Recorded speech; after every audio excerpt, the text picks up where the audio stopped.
dans les prochains jours, hein, on passera plus de temps avec les prières, la méditation et aussi la vie de Sainte Rita. Là, je voulais juste vous dire 3 mots sur comment elle est arrivée sur cette terre. Et pendant que je vous dis ça, je vous invite vraiment, voilà, déjà à fermer les yeux, à respirer profondément, à vous connecter à votre souffle et à écouter cette histoire qui est merveilleuse et remplie de miracles dès le début, puisque les parents de Sainte Rita vivaient dans un petit village de l'Ombrie, au centre de l'Italie. C'était au XIVe siècle. Et il y avait beaucoup de rivalité en fait entre les clans et des représailles parfois sanglantes. Les parents, eux, ils priaient vraiment pour la paix et la réconciliation. Et ils étaient surnommés les porte-paix du Christ.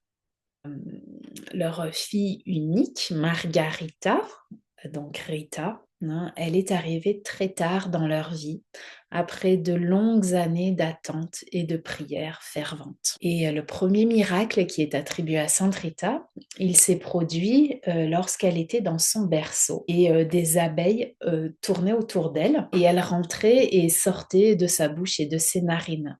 Et son berceau était posé voilà, sous un arbre pendant que les parents étaient sûrement en train de travailler dans les champs. Et un homme qui s'était blessé à la main dans les champs et donc qui rentrait chez lui pour se faire soigner, il a vu les abeilles et donc il a tenté de les chasser avec sa main blessée. Et là, à son grand étonnement, eh bien, sa main a été guérie instantanément. Et donc c'est le premier miracle voilà, lié à Sainte Rita, qui sera une enfant pieuse, douce et dévouée à ses parents. Et on disait d'elle qu'elle était douce comme le miel et travailleuse comme une abeille. Donc hier, nous avons vu le premier miracle de la vie de Sainte Rita quand elle était encore dans son berceau. Et devenue adolescente, elle avait le rêve de consacrer sa vie au Christ et à être au service de l'humanité à travers une vie religieuse. Il faut savoir que Rita, elle avait reçu une instruction bien supérieure à la majorité des femmes de son temps, hein. Donc je me rappelle, fin XIVe siècle. Donc elle savait lire et écrire, elle connaissait le latin et on dit aussi que voilà, cette jeune femme se passionnait de la Bible et spécialement des scènes évangéliques que sa maman lui expliquait et aussi les légendes des saints d'autrefois et de ceux plus récents comme par exemple Saint François d'Assise. Le sujet quand même qui était dominant, c'est qu'elle avait une fascination pour le crucifix.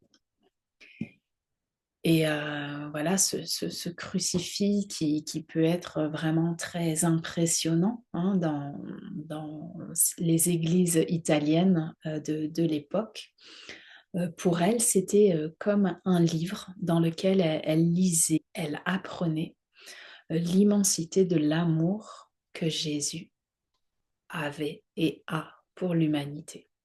Et voilà, malgré le fait qu'elle désirait vraiment ardemment de mener une vie religieuse, elle a accepté d'obéir à la volonté de ses parents qui étaient déjà âgés et qui désiraient la voir mariée. Et donc elle s'est vue un peu poussée dans les bras d'un homme qu'elle n'avait pas choisi, mais bon, elle a accepté ce mariage par obéissance à la volonté de ses parents qu'elle chérissait. Et il faut savoir que l'homme qu'elle épousa, donc elle avait à peu près 18 ans, il était bien connu pour son tempérament violent et difficile.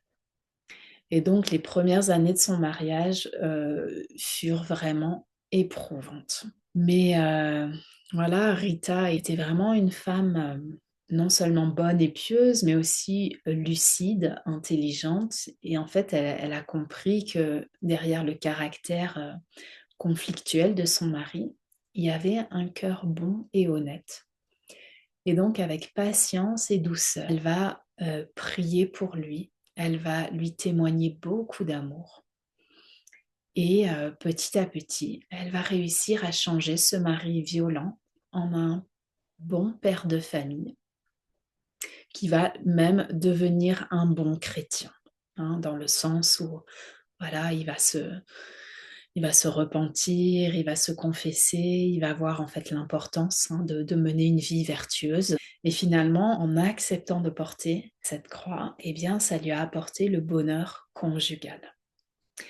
Et c'est pour ça, hein, qu'il y a tant de personnes qui se tournent en fait vers Sainte Rita, pour lui confier toutes les situations matrimoniales difficiles ou bien leur souhait d'une vie de couple harmonieuse. C'est vraiment parce qu'elle en a fait l'expérience qu'elle peut intervenir, en ce sens. Donc continue à vous raconter un petit peu, à vous partager de cette vie, inspirante, je trouve, de Sainte Rita, inspirante par justement toutes ces vertus qu'elle a incarnées. Donc il faut savoir que toute sa vie, Sainte Rita a été une femme de prière.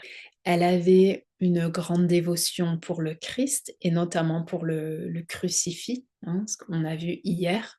Et on voit d'ailleurs souvent des représentations de Sainte Rita, hein, qui tient dans ses mains le crucifix avec le Christ dessus et elle le contemple vraiment avec dévotion.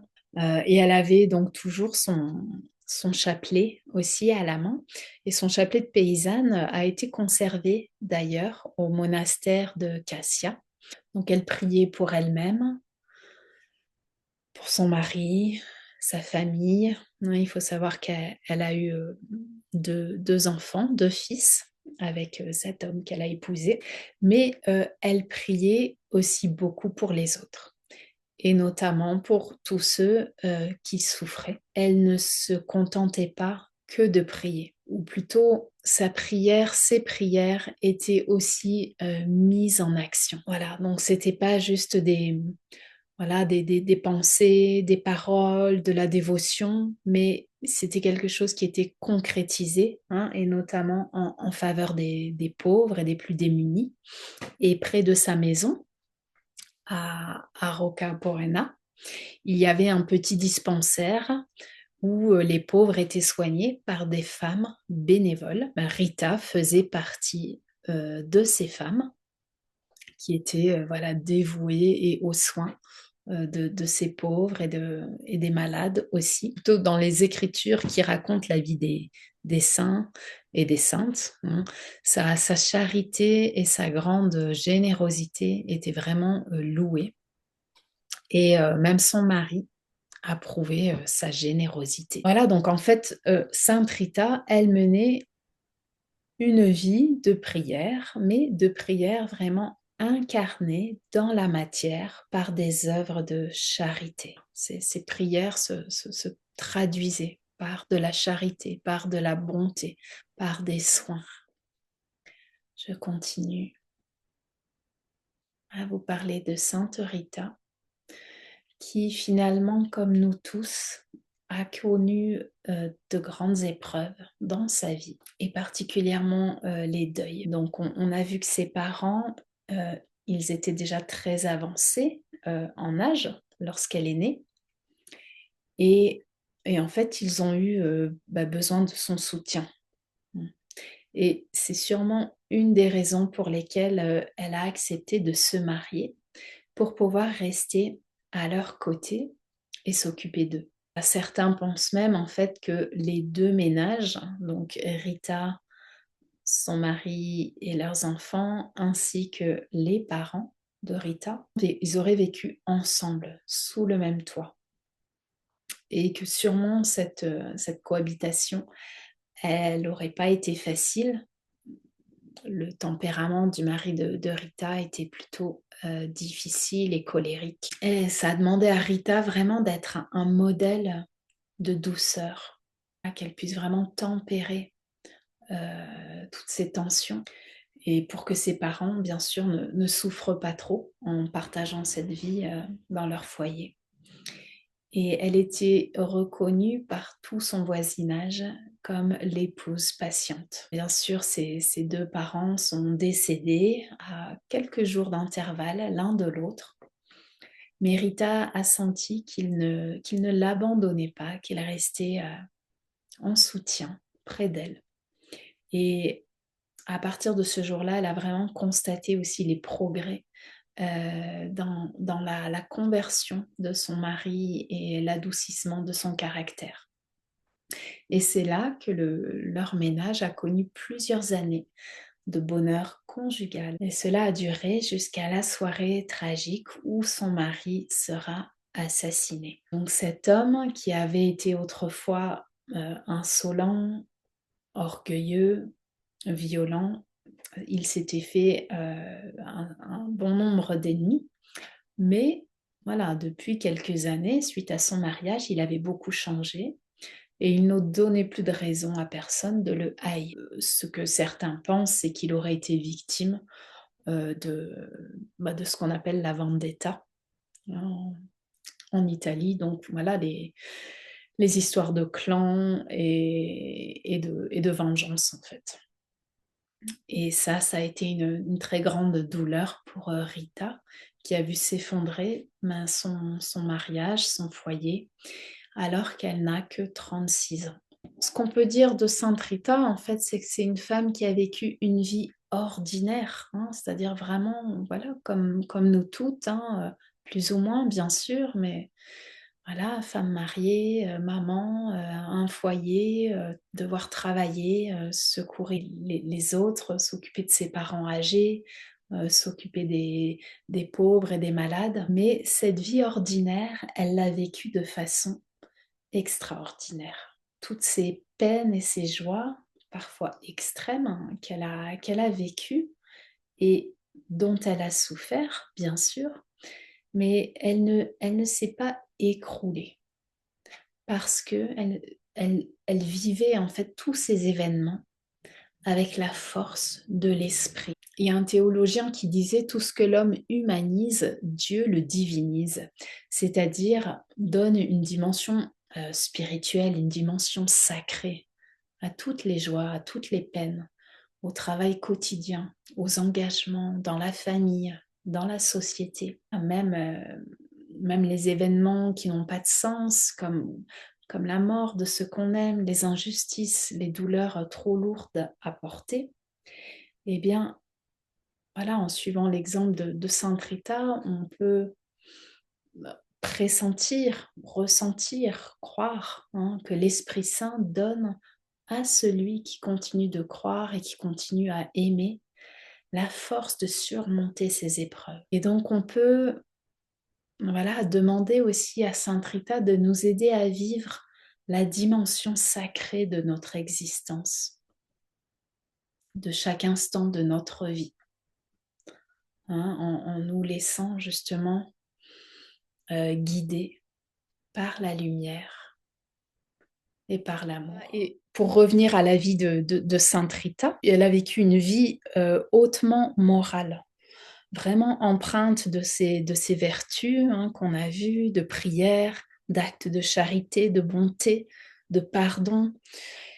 Et c'est une attitude qui va amener son mari à se repentir, à se convertir, à devenir un bon époux et un bon père, alors qu'à la base c'était un homme violent. Par contre, elle ne réussira pas ce même tour de force en fait avec ses deux fils. Et pourtant, elle les a élevés dans les vertus qu'elle pratiquait. Elle les emmenait au dispensaire, là où elle soignait les malades, là où elle apportait à manger aux pauvres. Et elle leur a donné une éducation religieuse, comme elle-même avait reçue, assez approfondie, puisqu'on a vu qu'elle était voilà, particulièrement éduquée pour son époque. Malgré cette éducation qu'elle a donnée à ses fils, eh bien, suite à l'assassinat de leur père, ils vont choisir la vengeance. Et elle tentera vraiment de les en dissuader. Mais eux, ce qu'ils voyaient autour d'eux, eh bien, c'était surtout des manifestations de haine entre les clans, hein. Il y avait la vendetta qui régnait. Voilà, ces sentiments d'honneur à venger. Et donc, les fils de Rita ne pouvaient pas comprendre leur mère quand elle leur rappelait aimez vos ennemis, priez pour ceux qui vous persécutent. Et donc, ils vont vraiment voilà, choisir hein, la vengeance. Et Rita priera alors pour qu'ils renoncent à leur dessein. Et ce qui va se passer, c'est que ces deux fils vont mourir de cause naturelle, apparemment emportés par une épidémie de peste. Sa prière sera exaucée alors d'une façon particulière puisqu'elle va perdre ses deux enfants après avoir perdu son mari, hein, mais au moins elle ne laisse pas la vengeance entraîner d'autres meurtres en fait.